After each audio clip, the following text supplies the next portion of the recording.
Uma das coisas mais interessantes é a lembrança dos sonhos. Você lembra bastante dos seus sonhos? Vamos pensar, você treina a lembrança dos seus sonhos?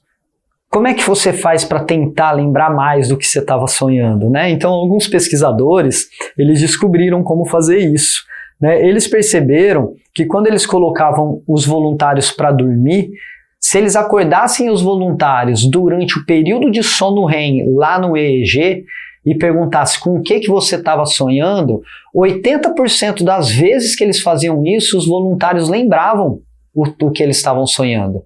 Agora, quando você fazia a mesma coisa com esses voluntários, mas ao invés de acordá-los no sono REM, você acordava no sono não REM, eles tinham uma lembrança de só 7% desses sonhos que eles estavam sentindo ali naquele momento. Então, durante o sono REM, que é onde a pessoa tem movimentos dos olhos, tem um grande relaxamento, ele também tem uma alta atividade cerebral. Então, é muito fácil ele associar estímulos externos dentro do próprio sonho dele. Você já deve ter visto alguma pessoa que conversa à noite, se você perguntar ela responde, isso tem maior probabilidade de acontecer durante o sono REM do que durante o sono não REM, tá? Umas outras crenças sobre sonhos também são bem interessantes.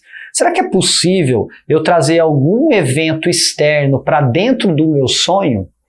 Pois é, os mesmos pesquisadores descobriram que sim.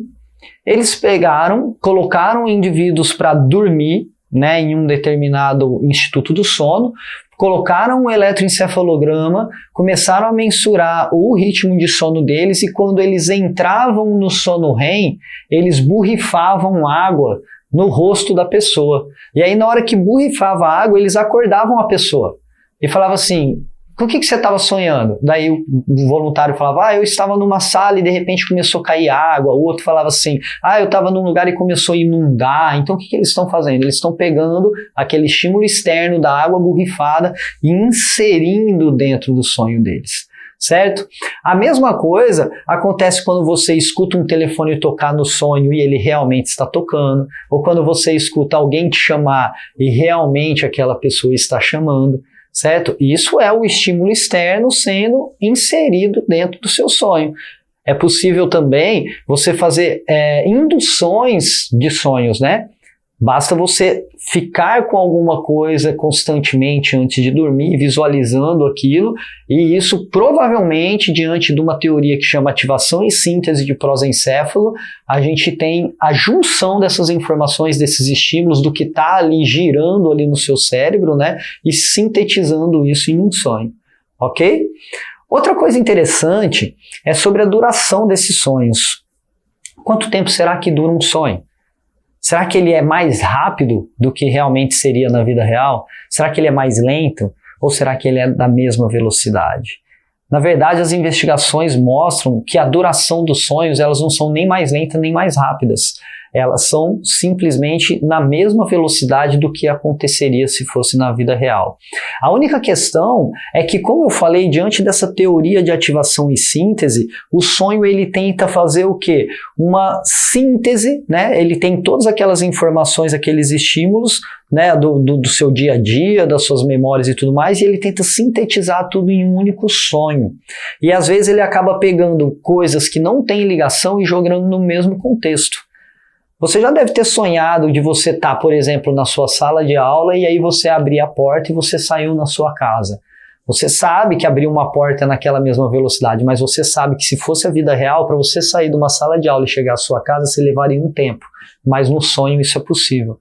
Certo? Então a síntese que o nosso córtex faz das informações que estão no nosso prosencéfalo faz com que a gente tenha uma percepção de que o sonho ele é mais rápido, mas na verdade esse sonho ele acontece na mesma velocidade. Beleza? Uma outra coisa interessante está relacionado a ereções noturnas. Ereções clitorianas e ereções penianas. Será que todas as ereções noturnas estão relacionadas a sonhos eróticos? Essa foi a pergunta que se fizeram. E aí, dentro da pesquisa, para responder se essa relação de ereção estava ligada a algum sonho erótico, esses pesquisadores eles começaram a estudar bebês. A não ser que você seja de uma linha mais freudiana, talvez, né? Você vai acreditar que o bebê talvez tivesse uma impulsividade sexual nesse momento. Mas o que a gente sabe, na verdade, é que os bebês, eles têm ereções penianas por questões fisiológicas. Da mesma forma que as mulheres também têm ereções clitorianas. Ereções clitorianas e penianas, elas não são necessariamente ligadas a sonhos eróticos. Certo? Elas são uma resposta fisiológica de vascularização.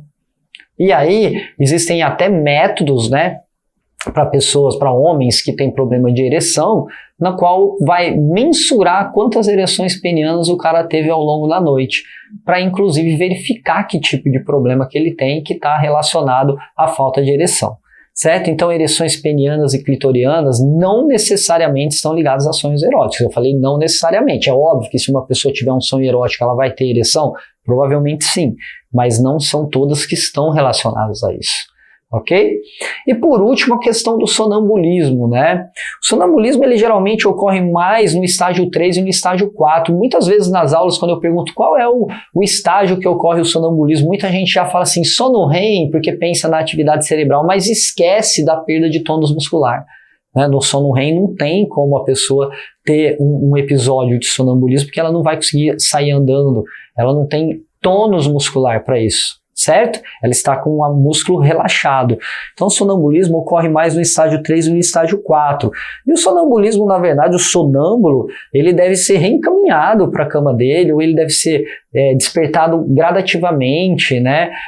Existe muito aquela lenda de que não pode acordar o sonâmbulo, pelo contrário, se você não tiver condição de levá-lo de volta para o lugar que ele se encontrava, você tem que, na verdade, acordá-lo gradativamente para que ele não se assuste e tudo mais, até porque um sonâmbulo ele corre risco, né? Ele está ali dormindo, mas ele pode abrir uma porta, ele pode abrir uma janela, ele pode pegar um carro, pode sair para a rua, certo? Então, tem algumas crenças aí que a gente tem que refletir sobre elas e fazer a melhor coisa que deve ser feita.